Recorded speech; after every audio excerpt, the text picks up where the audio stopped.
मरुधरा में कोरोना की दूसरी लहर ने खतरनाक रूप ले लिया है। रोजाना रिकॉर्ड तोड़ नए मामले सामने आने के साथ ही मौतों का ग्राफ भी बढ़ता जा रहा है, लेकिन एक्सपर्ट्स इसके और खतरनाक होने के संकेत दे रहे हैं। एक्सपर्ट्स के अनुसार एक और जहां आरटी-पीसीआर टेस्ट नेगेटिव होने के बावजूद मरीज के कोविड निमोनिया इन्फेक्टेड होने के चांसेस हैं, तो दूसरी लहर युवाओं और बच्चों के लिए ज्यादा खतरनाक है।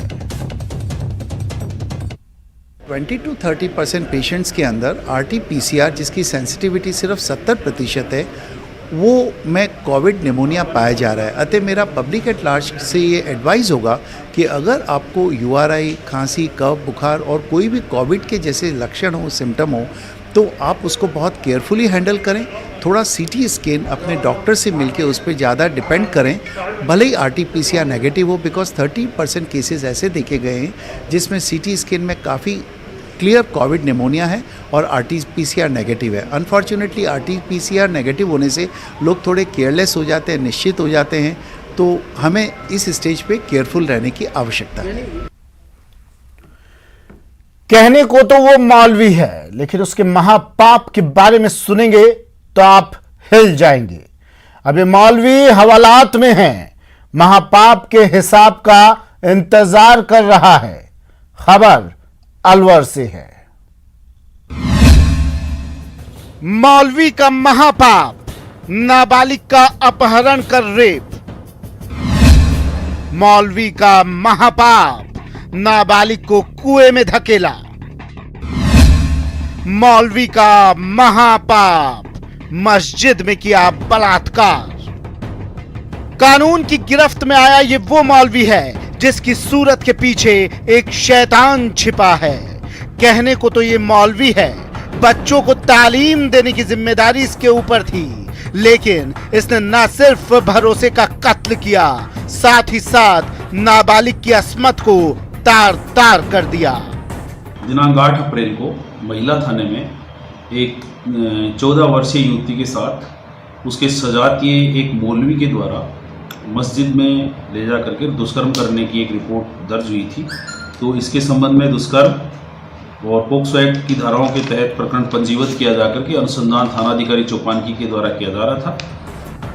अब जरा इस पूरी वारदात को सिलसिलेवार तरीके से समझिए कि कैसे इस मौलवी ने दरिंदगी की इंतहा की। सबसे पहले इस मौलवी का नाम जान लीजिए। नाम जफरुद्दीन उर्फ जफरू। यह मौलवी अलवर के चौपानकी थाना इलाके के एक मस्जिद में रहता था। यहीं पर इसने 14 साल की नाबालिग का पहले अपहरण किया, फिर उसके साथ घिनौनी हरकत की, और जब इससे भी इसका मन नहीं भरा तो इसने नाबालिग को कुएं में धकेलकर जान से मारने की कोशिश की और फरार हो गया। तो मौलवी अपनी रिश्तेदारियों में उधर छिपता फिर रहा था। अंततः लगातार दबिश दी जाकर के पुन्हाना क्षेत्र में दबिश दी गई और इसके अलावा भरतपुर के क्षेत्र में दबिश दी जाकर के और मौलवी को अंततः कल गिरफ्तार किया गया और इससे मौलवी से अनुसंधान किया जा रहा है। दरअसल मौलवी जफरुद्दीन हरियाणा के पुन्हाना इलाके का रहने वाला है। तारीख 1 अप्रैल मौलवी जफरुद्दीन ने 14 साल की नाबालिग को उसके घर से जबरन उठाकर मस्जिद ले गया, जहां उसने नाबालिग के साथ बलात्कार किया। परिजन तलाश करते हुए मस्जिद पहुंचे तो मौलवी ने पीड़िता को कुएं में धक्का देकर फरार हो गया। पीड़िता को सुरक्षित कुएं से निकाला गया। वारदात के 7 दिन बाद 8 अप्रैल को पीड़िता के परिजनों ने मौलवी के खिलाफ रिपोर्ट दर्ज करवाई।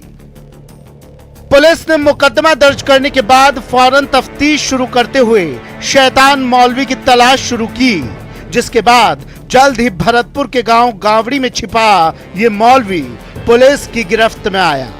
पुलिस फिलहाल आरोपी से पूछताछ करने में जुटी है। मुमकिन है जल्द ही इस शैतान मौलवी को उसके गुनाहों की सजा मिलेगी। न्यूज़ 18 राजस्थान के लिए अलवर से राजेंद्र प्रसाद शर्मा की रिपोर्ट। खबर झुंझुनू।